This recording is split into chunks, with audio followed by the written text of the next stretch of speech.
Hello friends, नमस्कार। देखिए, एक नई कुंडली अध्ययन के लिए आई है। इसका अध्ययन करेंगे, लेकिन उससे पहले फ्रेंड्स, अगर आप भी अपनी जन्म कुंडली का अध्ययन कराना चाहते हैं तो डेट ऑफ बर्थ पहले से और स्थान जरूर डालिएगा कमेंट बॉक्स में, और चैनल को सब्सक्राइब भी कर लीजिएगा। फ्रेंड्स देखिए, ये अंकित की कुंडली है और ये वृश्चिक लगन की कुंडली है। और वृश्चिक लगन के स्वामी जो होते हैं मंगल होते हैं, और आपकी राशि भी जो है वृश्चिक ही है, क्योंकि चंद्रमा जहाँ बैठते हैं वही आपकी राशि हो जाती है। इस प्रकार से आपका लगन भी वृश्चिक है और राशि भी वृश्चिक है फ्रेंड्स। और दूसरा, ये मंगल वृश्चिक लगन के स्वामी होते हैं और राशि के भी, तो मंगल आपके मुख्य ग्रह हैं। तो इस प्रकार से, और दूसरा, वृश्चिक लगन के व्यक्ति होते हैं जो थोड़े क्रोधी स्वभाव के होते हैं, उन्हें गुस्सा जल्दी आता है और धैर्य की कमी भी थोड़ी सी इनमें पाई जाती है। जल्दबाजी में निर्णय लेने वाले होते हैं और थोड़ा उग्र स्वभाव के भी होते हैं, और दूसरा, सत्य भी बोलते हैं। और इस प्रकार से इनका स्वभाव होता है फ्रेंड्स। अब देखिए, चंद्रमा का लगन में बैठना और शनि की 7वीं दृष्टि जो है चंद्रमा पर, तो ये विष योग का निर्माण यहाँ पर हो रहा है। और जब भी विष योग का निर्माण इस प्रकार से होता है तो व्यक्ति को कहीं ना कहीं टेंशन, परेशानी और मानसिक तनाव की स्थिति जो है बनी रहती है फ्रेंड्स। अब देखिए, मंगल का धन भाव में बैठना जब भी लगने से धन भाव से संबंध बनाता है तो व्यक्ति का व्यक्तित्व जो है धन प्राप्त करने के लिए किसी भी प्रकार से धन प्राप्त करने की इच्छा जो है व्यक्ति की तीव्र रहती है। और दूसरा, इस प्रकार व्यक्ति थोड़ा कंजूसी भी हो जाता है। जब लगने से जो है धन भाव में बैठता है तो व्यक्ति जो है पैसे को बहुत ही सोच समझ कर खर्च करता है। इस प्रकार की व्यक्ति की प्रवृत्ति हो जाती है। अब देखिए फ्रेंड्स, धन भाव के स्वामी जो बनते हैं, गुरु बनते हैं, जो कि अष्टम भाव में बैठे हुए हैं और अपने ही घर को देख भी रहे हैं। तो इस प्रकार से धन की स्थिति जो है आपकी कुंडली में अच्छी दिखाई दे रही है। दूसरे, पैतृक संपत्ति के लिए भी गुरु का यहाँ अष्टम भाव में बैठना और अब धन भाव को देखना, तो आपके पास पैतृक संपत्ति प्राप्त करने भी हो, पैतृक संपत्ति भी दिलवा देते हैं गुरु। इस प्रकार से अच्छी स्थिति यहाँ पर बनी है। और देखिए, केतु और राहु का जब भी संबंध अष्टम और दूसरे भाव से बनता है तो अचानक धन लाभ की स्थिति भी यहाँ पर बनी हुई है। गुरु और राहु का इस प्रकार से बैठना तो व्यक्ति को अचानक ही धन लाभ की स्थिति यहाँ पर बनती है। और दूसरा फ्रेंड्स, अष्टम में राहु केतु जो है पाइल्स का रोग भी दे देते हैं व्यक्ति को। इस प्रकार से व्यक्ति को तो इस प्रकार से व्यक्ति को अपने खान पान का भी ध्यान रखना चाहिए, जिससे इस रोग की संभावना जो है कम हो सके। तो अपना खान पान जो है सादा रखना चाहिए फ्रेंड्स। और दूसरा, अष्टम में जब भी गुरु होते हैं तो वैसे ही व्यक्ति को सादा भोजन खाना चाहिए, क्योंकि गुरु जो है पेट के कारक माने जाते हैं और गुरु जो है पेट से संबंधित जो है बीमारियाँ दे देते हैं। तो इस प्रकार खान पान जो है आपका सादा रहना चाहिए। अब देखिए फ्रेंड्स, शनि का सप्तम में बैठना तो वैसे तो व्यापार के लिए अच्छी स्थिति मानी जाती है, क्योंकि कारक होते हैं शनि व्यापार के। और लेकिन विवाह जो है विलंब करवाते हैं जब भी शनि यहाँ सप्तम में बैठते हैं, और विवाह में मतभेद, तनाव और परेशानी भी देते हैं।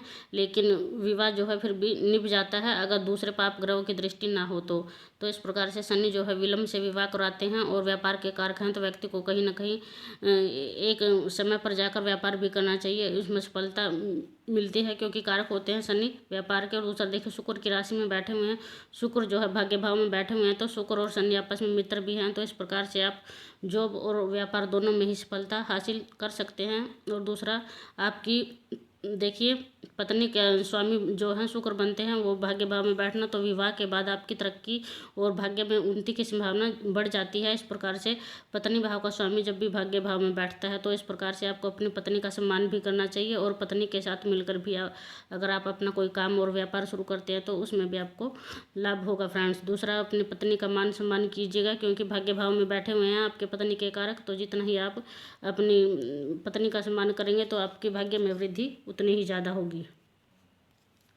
अब देखिए फ्रेंड्स, सूर्य का अपनी ही राशि में बैठना दशम में, और वैसे दशम में सूर्य जो है दिग्बल प्राप्त हो जाता है और अंश बल भी ठीक है सूर्य के पास। इस प्रकार आप गवर्नमेंट से जुड़ के, सरकार से जुड़ के कोई भी कार्य करते हैं तो उसमें आपको सफलता मिलेगी। और सरकार से जुड़कर किसी प्रकार का कोई आप कार्य करते हैं तो उसमें आपको सफलता मिलने की संभावना यहाँ पर बनी हुई है। और दूसरा, बुध भी बैठे हुए हैं कर्म भाव में, तो इस प्रकार से नौकरी के लिए भी ये श्रेष्ठ स्थिति है अगर आप मेहनत करते हैं। और तो इस प्रकार से नौकरी प्राप्त करने में की भी संभावना यहाँ पर बनी हुई है।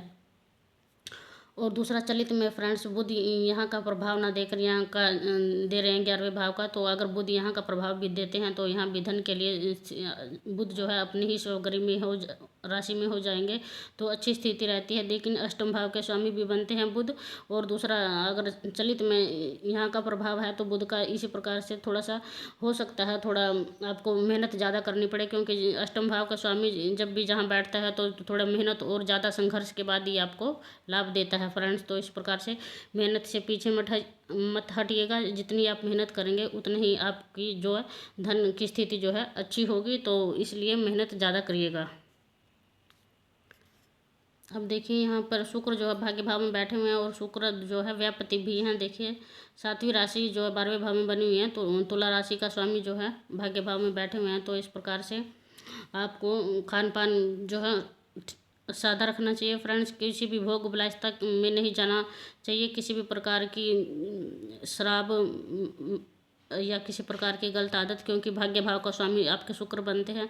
और अगर आप किसी प्रकार की कोई गलत आदत लगाते हैं तो आप इससे आपको हानि होगी। और दूसरा देखिए गुरु की दृष्टि भी है, इस प्रकार से भोग विलासिता से बचिएगा, नहीं तो व्यर्थ के खर्चे आपके बढ़ जाएंगे फ्रेंड्स।